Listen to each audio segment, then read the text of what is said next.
Hi there, Joel at Earth Tools here, and we're going to do a little video on how to maintain your control cables on a walk-behind tractor. This particular tractor is a BCS, but this same procedure works for Grillo or any other machine with control cables on it. So the basic construction of the cables is you've got an outer sheathing of the cable, which is usually coated in rubber.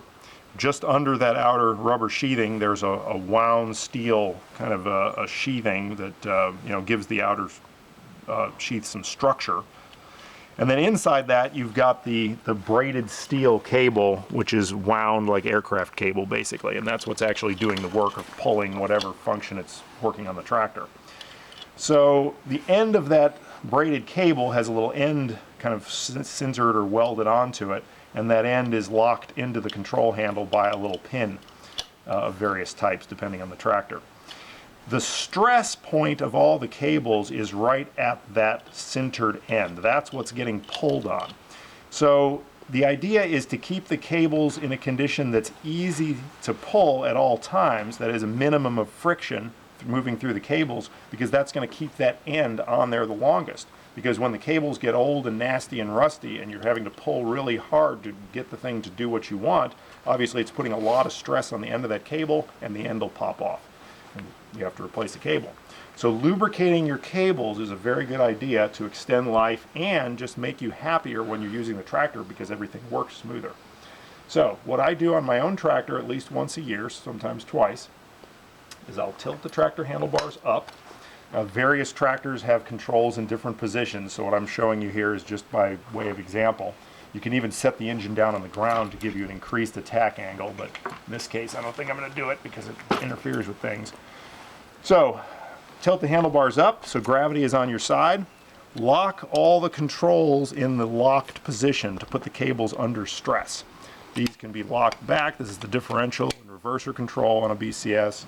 The clutch control, of course, can be locked. Here's the other brake control. I'll squeeze it and lock it.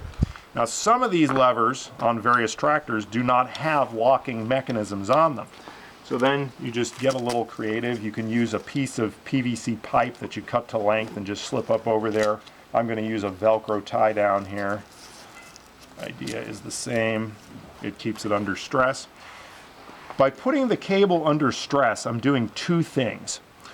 I am exposing that space underneath there where I can now look up and see the actual wound cable, because by pulling this I've exposed this gap here. The other thing I've done is I've basically pulled the end of this rubber sheathing very tight against the inside of this adjustment bolt, so that when I spray some penetrating lubricant down right here, right on that exposed cable, it's going to run down in there and it's going to be directed down inside the sheathing. It's not just all going to dribble out right here. And if you didn't have this pulled, it would just dribble out right here. So I shot that. Now I'm going to go down the line. I'm going to get this one. I'm going to get these.